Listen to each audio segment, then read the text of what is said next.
Hey, I wanted to I wanted to start with, you have to start somewhere, even if it's with nothing, right? You have to build up from ground level, even if you're on ground zero, you're on the baseline, And a lot of people struggle with this, and they can't get off their feet. They can't get to that next level. And it's like, you have to start somewhere, be it with anything, your first hour work to gain, 10, 15, however many dollars per hour. Do your first gig to make how much money, every dollar you make is a dollar more you didn't have. Every pound you lose, inches you towards a massive weight loss goal, which I've lost 125 pounds. The longer you go quitting nicotine is how many days it separates you from the nicotine addiction. And I have several years under my belt with that. I was mainly a vapor, but I did dabble with cigarettes when I drank.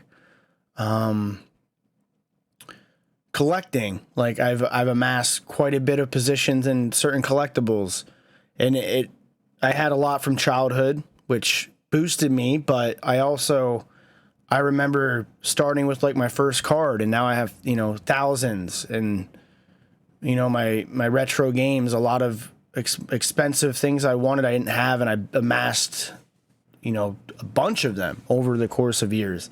And it's like,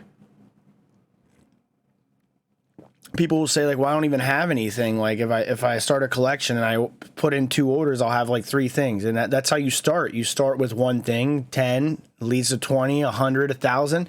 Then you have a decent sized collection, right? You have to start somewhere. Just like guitar, people will tell me, oh, it's too difficult or my fingers hurt. Well, yeah, the numbness goes away after a couple sessions. It hurts, yeah, but you callous up, you get hardened. Your fingers get hardened, right? Just like you should in life. You get resilient to things. And I started playing when I was 29, 30. So I started late in life learning guitar, and people think I've played my whole life. I put a lot of time into it. I don't play as much as I used to. I try to play weekly, once or twice. But, and I'm not professional or super amazing at it, but I'm good and I'm happy. It's something I enjoy doing. I don't want to be in a band or anything, but people will be like, "Oh, it's too hard," and I'm like, "Man, if I can do it, anyone can do it. If I can do these things, anyone can do these things." That's why I like to show it, so it can motivate people. I have people, they're like, "Oh, did you go to a guitar teacher?" No, you can learn this stuff online if you put the time into it. It's all time. Am I naturally, gifted in a sense to it? Maybe a little bit, like I took to it quick, but there's things I'm not good at that I got good at just by putting time in. It's just experience. And I really dislike when people are like, "I can't do that, it's too hard," or like, "I'll never be able to do that." Never say never. I know some things are unrealistic, but like, I did it with the guitar, the weight loss, the nicotine and alcohol so far. And it's like, people just feel like when they say they can't do it, they're already setting themselves up for failure,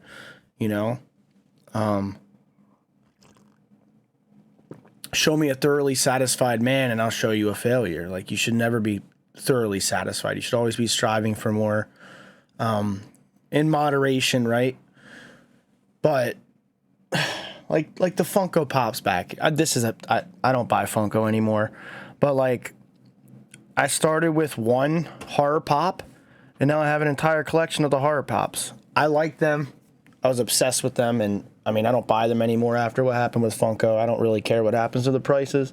I'm not super heavily, invested, or, I'm not heavy into collecting them like some people. But my major positions are like retro games and old vintage cards like Magic and Pokemon, stuff like that. Some baseball, that kind of stuff. But those markets can do whatever they want. I don't care. If they tank down, I'll buy more. That's just my stance on it. I'm not worried about it. If they go way up, I have extra stuff stored away. I'll sell if it reaches a point where I'm like, wow, this is insane. But that's neither here nor there. But I had to start somewhere, if I never would have started, I never would have gotten to where I am today. That's with anything. You got to put one foot in front of the other and keep going. There's days you're not going to want to, you know, some days are better than others. Like whenever I'm having a rough day or I'm really exhausted, I try to push through it even harder because I know it'll make the easier days that much easier. You know, I'm tired. Like I do have sleep issues. I abuse the caffeine as you all know, if you watch these videos, and sometimes I'm worn out and it's my own fault for abusing the caffeine and like not sleeping right. The sleep could be out of my control, but I know the caffeine intake has a lot to do with it. So I'm like up super early doing stuff, and then I'm exhausted in the evenings. I wear myself out, but like I keep going. And like, I know the rough days make the better days that much better. I know that, and I like that. And I try to choose the hard tasks over the easier tasks to make it easier down the line. Like I used to have the mentality of like, I'll do the easy stuff now and procrastinate and do the harder stuff later. I like to do the hard stuff first, so then I get it out of the way. You know, like I try to change my mentality. And like when I'm struggling, like, man, I just want to give up. Like I don't want to put in these long hours for the money. I'm not hurting for money, but I want more resources. I always want more resources, right? And sometimes I'm like, man, I could take some time off and then, you know, I got the money to live on, whatever. But that hurts my resources for spending.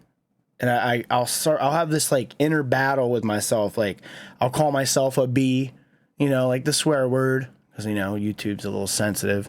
I'm harder on myself than anyone else can be. Up here, I'm always disciplining myself, and I'll talk crap to myself, and I'll be like, you got to be kidding me. Like I'll make myself feel like a little wimp just so then I prove to myself I'll get through it. You know what I mean? That's the kind of mentality I have now. As before, I sort of was like, I just gave up. I would start something and stop it. I was in depression and all this stuff. And my old self, I wish I could slap him and get him into gear earlier. And this mentality, the more you do it, the better you get at it, right? And if I'm not a multimillionaire one day, I don't care. I know I'm going to leave my family or kids one day. I don't have kids, but at least my family or kid or kids down the line, something they can sell and fuel their own passions for, their own nostalgia. I'm already there, and I got ways to go. And if I reach retirement, I'm gonna kill it on the way there. I'm gonna grind as hard as I can, you know. And yeah, I just really wanted to get the point across. Like, if you're thinking about something and you're deterred from doing it because you have nothing in that area or you haven't had any progress there, you have to start.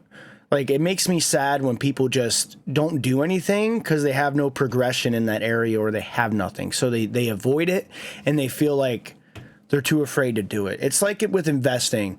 I was one of these people in one of these categories. People that don't invest, and which is a lot of people, especially people in like labor and like stuff like that. No one I know invests their money. They might have a Robinhood account. They never threw a penny in. That I know some people that mess with crypto, but I rarely meet people that actually invest money, like put it somewhere and let it try to grow. And I've done a lot of learning the past several years, especially laid off during the pandemic, during all the weird market moves. People don't have the money, number one, or they have the money and they're too afraid to invest it, or they've lost money and just stopped, right? Those are the three things. And most people don't have the money. They just don't. That's plain and simple. And when they do, they're too afraid to invest it, or they're not knowledgeable, right? So that wipes out 3/4 of the population easily. I'm telling you, I've talked to many people. I've asked them about if they've invested in a stock, messed with options, done any crypto trading. You'll be surprised. Majority of people, the average person doesn't. They have their 401k. They have a financial advisor when they're older, you know, that kind of stuff. But as far as actively trading themselves, no, it's rare. I'm not saying, I know there's a lot of people that do it, but overall the average person does not. And those are the things. And I love investing. Right now, I have not actively traded anything in months, but I still watch the markets. I still try to do trend analysis and just overall analysis of crypto and stocks. I like to read the patterns and learn more and more from professionals online. So down the line, I can make, educated moves and maybe get harder into it. I've done a lot of active trades the past 3 years, but this year I've stepped away, and I got a little afraid of the market, and I've made money. I've lost money. I've had some wild swings, man. But I've just been sort of casual, and I've also deployed a lot of capital into like physical assets that I just store away, like a lot. And there's nothing wrong with that. Some people don't like that. Some people love it, There's plenty of ways to invest. And now this minute's 10 minutes and I'm rambling, but I just want to, I've had $7 to my name and grown a bit of wealth. I'm not rich, but I've come from $7, came down from 290 pounds to 170, quit the nicotine, the alcohol, and some people, they just need to see an average dude doing it, not a very wealthy person or a celebrity having a physical trainer, or, having rehabilitation centers thrown their way for free from mommy and daddy, or any of that kind of stuff, or someone who was trained on guitar from a very young age or went to classes for it. I want to show people it can be done. And that's my objective. And I've had a lot of people commenting that they like the content I'm making. It's not millions of people. It's not 2 people. I wanted to reach out and help one person, and I've gotten many responses. There's like 1% that's negative, or they leave a troll comment, and it's whatever. It doesn't faze me. You guys do you. But a lot of people have thanked me or expressed their own experiences, or they were looking for motivation and they just needed to hear it from somebody that they can relate to.